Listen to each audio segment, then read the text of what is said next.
Hey guys, this is Clinton Jeff and today we're checking out the brand new wash orange colorway of the Yeezy 700 V1. This pair got a tiny bit of attention because it looks so similar to the OG Yeezy 700 Wave Runner, just with a bright orange midsole instead. But actually turns out, apart from that, it's got a couple differences that make it stand out ever so slightly. Here's a look at the Yeezy 700 in the wash orange colorway.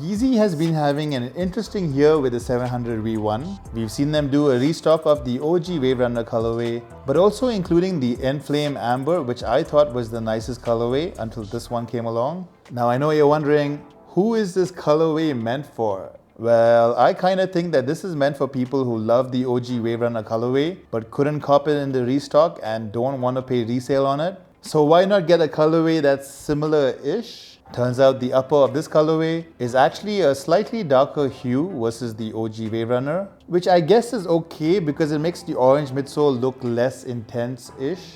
So yeah, maybe this is aimed at people that just wanted the OG Wave Runner but couldn't get it. I still think that the Enflame Amber looks the nicest because it suits the orange midsole thing that Yeezy is pushing on this silhouette for whatever reason. There was also the bright blue colorway and the sun colorway, but they were a little bit more intense. The Yeezy 700 Wash Orange dropped this October 16th at a price of $240 in the US. Starting from the box is the usual draw style brown Yeezy box with the model number up top. You get the shoes wrapped in paper in the box, but no extra pair of laces or anything else. Coming to the shoes itself and starting from the toe box, you'll see this grey colored suede panel that occupies the entire front of the toe box. You'll see this grey color throughout the shoe, and it sort of balances out the wildness of the orange midsole. Above that is this turquoise blue mesh panel in the center, while you see these dark green colored mesh panels on either side of the suede panel. Right above that and towards the sides of the bottom of the suede panel,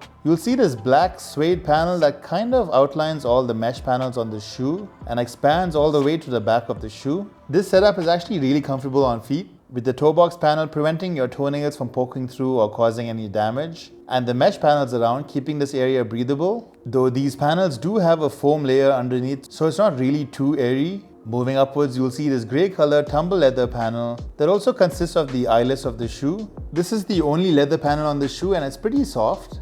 Below that is this bluish grey colored mesh, and underneath the mesh you can see these 3M reflective 3 stripes to slightly show off that this is an Adidas sneaker after all.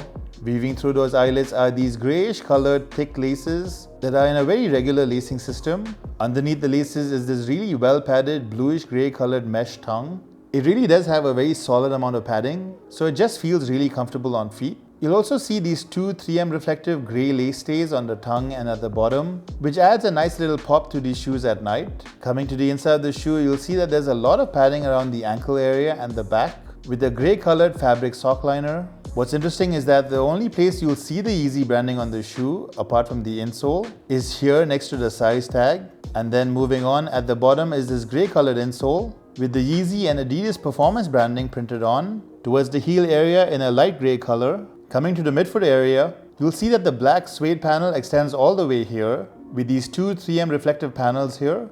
Above that, you'll see more of that grey mesh fabric that makes up the collar of the shoe. Moving around the back of the shoe, you'll see the grey mesh fabric that extends all the way around the heel with this grey suede panel underneath that contains all these tiny perforations that are filled in with these 3M reflective dots. All these tiny 3M reflective elements are actually very minimal, but they do give the shoe an interesting look at night or in low light as it catches the light and reflects back.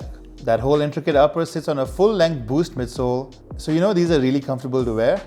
But that entire boost midsole is encapsulated in this vibrant orange colored sculpted midsole that also wraps up around your foot to give you more stability when you're walking around in these. This thick, chunky midsole is actually my favorite part of the silhouette, just because it's so different from everything else out there. Towards the front of the midsole, you have this black kinda ink blot type of design element that's a bit random but looks really cool. Apart from that, you'll see these ridges and speed lines that kind of wrap around the midsole. And then towards the back, you'll see these two orange spots that don't stand out too much since they are very similar to the color of the midsole. And as an interesting fact, these two orange spots also happen to be 3M reflective, so there's that. And then lastly, at the back, you have this black speed line that runs from the end of one suede panel to the other. So you can see that there's a lot going on with this midsole, but the best part has to be the boost cushioning within. If you've ever worn an Ultra Boost or the new Adidas ZX2K Boost, the new X9000L4 or any shoe with Boost in the last few years, you probably already know how super comfortable it is, which makes these a great pair of lifestyle shoes to wear all day, just because of that great cushioning and the well-padded upper that makes this shoe really comfortable on feet. And then lastly, coming to the bottom of the shoe, you'll see this black rubber outsole in this really organic looking traction pattern. The black rubber covers most of the outsole with this herringbone traction pattern, with the Adidas performance branding on the heel of the shoe. Apart from that, you'll see some of the midsole rubber creeps between the black outsole, with these cutouts that give you a window to the white Boost midsole.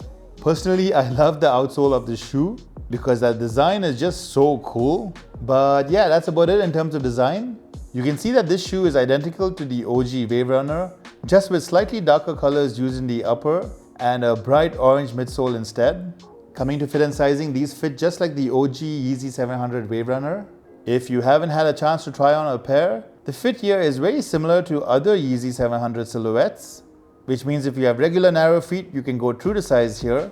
But if you have wide feet like I do, I definitely recommend going up a half size. For example, I'm a size UK 11, but I have really wide feet, so I actually went up a full size to a UK 12 over here. And they actually fit pretty great, though I do have a little bit of extra room in the toe box. So yeah, maybe go up only a half size instead. Alright guys, so all that out of the way, let's take a look at the Yeezy 700 in the wash orange colorway on feet.